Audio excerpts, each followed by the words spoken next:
Baik Syai dan juga penonton berita wilayah hari ini, kalau disebut Pulau Dayang Bunting, kita mesti akan terfikir pelbagai mitos yang pernah diceritakan. Dan Pulau Berkenaan sebenarnya menjadi antara lokasi yang wajib dilawati apabila berkunjung ke Langkawi. Dan kini ia menerima kedatangan pengunjung yang menggalakkan sebelum negara berdepan pandemik COVID-19.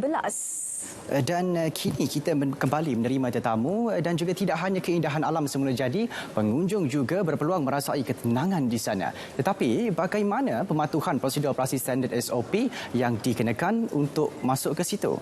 Saya kira wartawan Muhammad Najib Masyur ada memperincikan norma baharu pelancongan ke pulau bersejarah itu. Saksikan.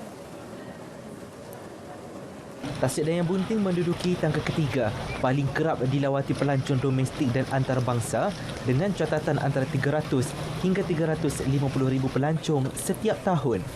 Itu catatan sebelum negara berhadapan pandemik COVID-19. Kebenaran untuk aktiviti pelancongan domestik dalam tempoh Perintah Kawalan Pergerakan Pemulihan PKP ini ternyata membantu membangunkan semula ekonomi khususnya kepada pengusaha sektor pelancongan dan perkhidmatan. Walaupun tetap mendapat permintaan tinggi untuk kunjungan pelancong ke sini sesudah dibuka semula, namun prosedur operasi standard SOP perlu dipatuhi bagi mengelak jangkitan COVID-19. Setiap pelancong dikehendaki mematuhi SOP digariskan bermula di kaunter pintu masuk sehingga ke tasik. Perjalanan keluar masuk ke tasik pula dibahagikan kepada dua laluan agar tidak berlakunya sentuhan fizikal dengan penetapan jangka masa yang dihadkan. Buat masa ni, sistem kedatangan pengunjung ke Tasik Dayang Bunting ni terhad kepada had waktu 1 jam saja. Maksudnya mereka datang di JT ada 1 jam sebelum mereka harus balik semula ke bot. Jadi kita nak lihat untuk kita kembangkan lagi produk-produk di sini ni, masa tu perlu dipanjangkan. Contohnya kalau 2 jam mereka sempat pergi ke trail baru yang kita nak cuba bangunkan. Perlunya kita ada satu lagi tempat yang menarik ialah sempadan. Sempadan antara tasik dengan laut. Dan tempat tu mungkin saya dah bincang dah dengan doktor. Mungkin kita boleh perkenalkan nanti kawasan tu. Dan yang lainnya tu saya rasa ada baiknya masa. Ya, masa lah itu yang paling penting sekali yang boleh kita banyakkan aktiviti di sini. Pelaksanaan SOP yang ketat meyakinkan pengunjung untuk ke sini. Kita ingin menyokong aktiviti pelancongan tempatan kita.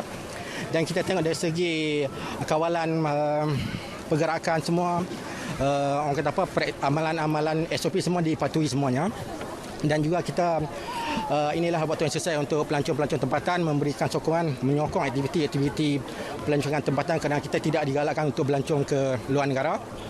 So sekarang ni dah lepas PKP ni banyak bisnes dah berkurangan. So saya suggest lokal datang support kita punya local tourism lah untuk kembangkan, dan siapa lagi nak support kalau lokal. So mai datang ramai lah ke Langkawi. Seronok.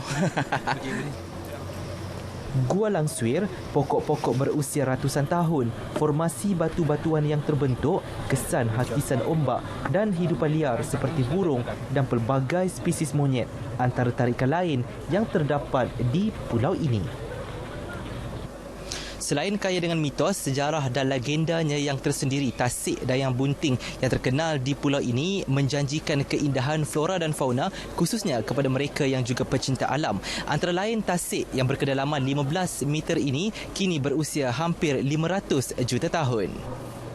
Muhammad Najib Masyur, Berita RTM.